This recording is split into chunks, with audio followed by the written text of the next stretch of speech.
Hello hi అండి, అందరు ఎలా ఉన్నారు? ఈరోజు ఈ వీడియోలో అమెరికాలో ఆల్మోస్ట్ ఒక 1 వీక్ నుండి ఒక టాపిక్ మీద రన్ అవుతూనే ఉంది. ఆల్మోస్ట్ అమెరికన్ న్యూస్ ఛానల్స్ రానివ్వండి, అమెరికన్ యూట్యూబ్ ఛానల్స్ రాని అసలు టాపిక్ ఏంటంటే స్టిమ్యులస్ చెక్స్ ఎవరికి ఇస్తారు, ఎవరికి ఎంత బడ్జెట్ వస్తుంది అని చెప్పేసి క్యాలిక్యులేషన్స్ నడుస్తూ ఉన్నాయి. సో అది మనకి కూడా వస్తుందా, అందులోపల అమెరికాలో వచ్చేస్తున్నటువంటి ఇండియన్స్ కూడా దీనికి ఎలిజిబులా కాదా, అసలు ఏంటి బ్యాక్గ్రౌండ్ స్టోరీ అనేది మొత్తం కూడా నేను ఈ వీడియోలో మీతో చెప్దాం అనుకుంటున్నాను. సో ఇంకెవరైనా మొదటిసారి మన ఛానల్ని చూస్తున్నట్లయితే తప్పకుండా సబ్స్క్రైబ్ చేసుకోండి, వీడియోకి అయితే లైక్ చేయండి, యూజ్ అవుతుంది అనుకుంటే షేర్ కూడా చేయండి. సో యాక్చువల్గా స్టిమ్యులస్ మనీ అంటే ఏం లేదండి, గవర్నమెంట్ పే బ్యాక్ ఇవ్వడం అన్నట్టు మనీని. ఫర్ ఎగ్జాంపుల్ చెప్పాలంటే లాస్ట్ టైం కోవిడ్ టైంలో కూడా అమెరికాలో నీడ్స్ కోసం రానివ్వండి, లేదు అంటే మనీ రావాలి అనుకున్నా, లేదు అంటే వర్క్ లేకుండా ఉన్నారు కదా ఆ టైంలో, అప్పుడు జనాలకి చాలా వరకు కూడా గవర్నమెంట్ సపోర్ట్ చేసింది అన్నట్లు. సో అలాంటి మనీ అన్నట్లు. బట్ ఈసారి ఇచ్చేది ఏంటి అంటే గవర్నమెంటే కానీ అలాంటి మనీ కాకుండా డాజ్ ఇస్తుంది. డాజ్ అంటే డిఓజీ, ఆల్రెడీ మీ అందరికీ తెలుస్తుంది. డాజ్ అంటే department of government efficiency.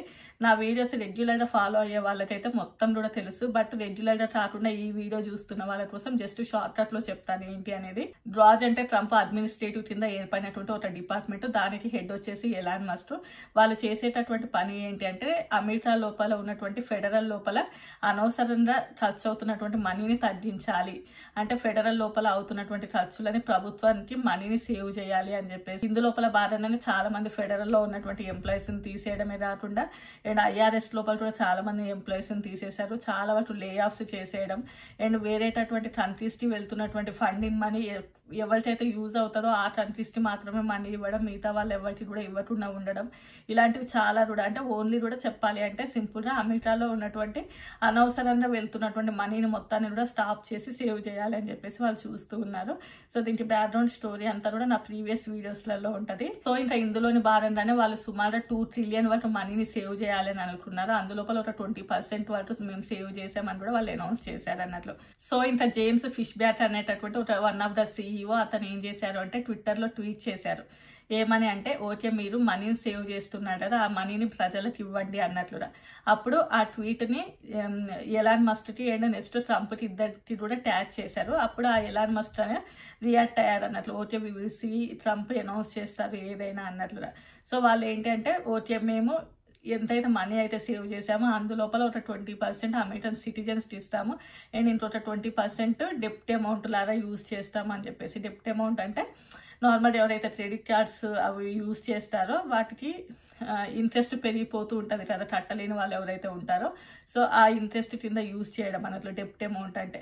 So అలా చేస్తాము అన్నట్లుగా. బట్ ఇతను ఏంటి అంటే లేదు, ఎవరైతే ట్యాక్స్ పేయర్స్ ఉన్నారో వాళ్ళందరికీ కూడా ఈ అమౌంట్ రావాలి, ఎందుకంటే మీరు సేవ్ చేసేటటువంటి అమౌంట్ ట్యాక్స్ పేయర్స్ అమౌంట్ కదా. సో అందువల్లనే అండ్ అతను ఆల్రెడీ ఒక క్యాలిక్యులేషన్ కూడా రిలీజ్ చేశారు అన్నట్లు. ఓకే ఎంతమంది ట్యాక్స్ పేయర్స్ ఉన్నారు, మీరు సేవ్ చేసినటువంటి మనీ లోపల 20% ట్యాక్స్ పేయర్స్ అంటే పర్ పర్సన్ ఎంత వస్తుంది అని చెప్పేసి. సో ఇంకా అందరూ కూడా ఓకే పర్ పర్సన్ అంటే అట్లీస్ట్ $2,500 to $5,000 వరకు రావచ్చు అని చెప్పేసి ప్రిడిక్ట్ చేస్తూ ఉన్నారు. అండ్ ఓన్లీ కూడా అమెరికన్ సిటిజన్సే రాదు కదా ట్యాక్స్ పేయర్స్ అంటే. H1B వీసా వాళ్ళు, H4 వీసా వాళ్ళు అండ్ L1 వీసా వాళ్ళు, L2 వీసా వాళ్ళు, అంటే ఈఏడి ఉన్నటువంటి H4 అండ్ L2 వీసా వాళ్ళు కూడా దీనికి ఎలిజిబుల్ అవుతారు. సో నాట్ ఓన్లీ సిటిజన్స్, ఎవరైతే ట్యాక్స్ పేయర్స్ ఉన్నారో వాళ్ళందరికీ కూడా ఈ అమౌంట్ వస్తుంది అని చెప్పేసి అయితే ఒక క్యాలిక్యులేషన్ అయితే రిలీజ్ చేశారు. సో ఇదంతా కూడా ప్రిడిక్షన్ అన్నట్లు, ఆల్రెడీ అమెరికాలో నడుస్తున్నటువంటి ప్రిడిక్షన్. నెక్స్ట్ ఇంకా ఇందులోని భాగంగానే అమెరికన్ సిటిజన్స్ అందరూ కూడా దీనికి ఎలిజిబుల్ కారు, ఎందుకంటే అందరూ కూడా ట్యాక్స్ పేయర్స్ కాదు కదా. ఫర్ ఎగ్జాంపుల్ చెప్పాలి అంటే $30,000 అంటే తక్కువ సంపాదించే వాళ్ళు, అంటే ఆ క్యాలిక్యులేషన్ ఒకటి ఉంటుంది కదా, అంటే ఇంత సంపాదించిన వాళ్ళు ఇంత కట్టాలి, ఇంత సంపాదించిన వాళ్ళు ఇంత కట్టాలి అని చెప్పేసి. సో ఇంకా ఆ క్యాలిక్యులేషన్లోని భాగంగానే ఎవరు ఎంత సంపాదిస్తున్నారు, వాళ్ళు సంపాదించిన దానికి ఎంత ట్యాక్స్ కడుతున్నారు, సో వాళ్ళకి ఎంత మనీ రావాలి అని చెప్పేసి అయితే ఒక క్యాలిక్యులేషన్ అయితే చూపిస్తుంది అన్నట్లు. సో ఇప్పుడు నెక్స్ట్ ఏంటి అంటే చాలా మంది ఎవరైతే SSN వాళ్ళు ఉంటారు కదా, అంటే వాళ్ళు ఆల్రెడీ రిటైర్ అయ్యి SSN అమౌంట్ తీసుకున్న వాళ్ళకి కూడా వస్తుంది అంటే అవును వాళ్ళకి కూడా వస్తుంది, ఎందుకంటే వాళ్ళు ఇన్ని రోజులు ట్యాక్స్ పే చేసి ఉంటారు కదా. And at the same time Covid టైంలో ఆ టైంలో కూడా వాళ్ళకంటూ సపరేట్గా రూల్స్ ఏమీ లేవు. SSN అమౌంట్ తీసుకున్న వాళ్ళకు కూడా కోవిడ్ ఆ టైం లోపల వాళ్ళకు కూడా నీడ్స్ కోసం మనీ అయితే యూజ్ చేశారు. And at the same time సిటిజన్స్కే ఓన్లీ ఏముండదు, ఇది ఆల్మోస్ట్ అందరూ ఎవరైతే అమెరికాలో ట్యాక్స్ పేయర్స్ ఉన్నారో అందరికీ కూడా మనీ వస్తాయి అని చెప్పేసి అయితే ఇప్పుడు ప్రెడిక్ట్ చేస్తూ ఉన్నారు అందరూ. ట్రంప్ వాళ్ళు కూడా దీనిని యాక్సెప్ట్ చేశారంట. కాకపోతే గవర్నమెంట్ నుంచి మాత్రం ఏం అఫీషియల్ అయితే తెలియలేదు కానీ ఓన్లీ ఇందులో వీళ్ళే క్యాలిక్యులేట్ చేసుకుంటూ ఉన్నారు, ప్రిడిక్ట్ చేస్తూ ఉన్నారు. సో ప్రతి ఒక్కరికి కూడా మనీ వస్తాయి, not only American citizens, taxpayers అందరికీ కూడా. సో అందులోపల మన ఇండియన్స్ కూడా ఉన్నాం కాబట్టి ఇండియన్స్ కూడా ఈ మనీ వస్తాయి అని చెప్పేసి. అండ్ అదే కాకుండా అమెరికాలో కూడా 100 సంవత్సరాల క్రితం 200 సంవత్సరాల క్రితం చనిపోయిన వాళ్ళు కూడా ఈ ఎస్ఎస్ఎన్ అమౌంట్ వస్తుందంట. అంటే ఫర్ ఎగ్జాంపుల్ చెప్పాలి అంటే చనిపోయిన వాళ్ళు కూడా పెన్షన్ తీసుకుంటూ ఉండడం అన్నట్లు అలాంటిది. ఈవెన్ అది ఏ కంట్రీలో ఉన్నా కూడా అవి నడుస్తూనే ఉంటాయి. సో రీసెంట్గా దాంట్లో కూడా చాలా వరకు ఫ్రాడ్ జరుగుతుంది అండ్ దానిని కూడా చాలా వరకు తగ్గించి ఆ మనీని సేవ్ చేయాలని చూస్తూ ఉన్నారు. బట్ వాళ్ళు మేమేం ఫ్రాడ్ చేయలేదు, జస్ట్ ఆ మనీ ఏంటి అంటే మేము రికార్డ్ లోపలికి ఎంటర్ చేయలేదు అంతే, అంటే కొత్తగా రికార్డ్స్ లోపల రాయలేదు అని చెబుతూ ఉన్నారు. సరే వాట్ ఎవర్ ఇట్ ఈస్ అది. సో అలాంటి మనీని మొత్తాన్ని కూడా సేవ్ చేయాలని చెప్పేసి వీళ్ళు చూస్తూ ఉన్నారు. బట్ ఇంకా ఈ మనీ మన ఇండియన్స్ కూడా వస్తాయా, అసలు ఎవరికి ఎంత వస్తాయి అనేది ఇంకా ఫర్దర్ ఫ్యూచర్లో తెలుస్తుంది. అండ్ నెక్స్ట్ థింగ్ దీని మీద చాలా మంది చాలా విధాలుగా కూడా రియాక్ట్ అవుతూ ఉన్నారు.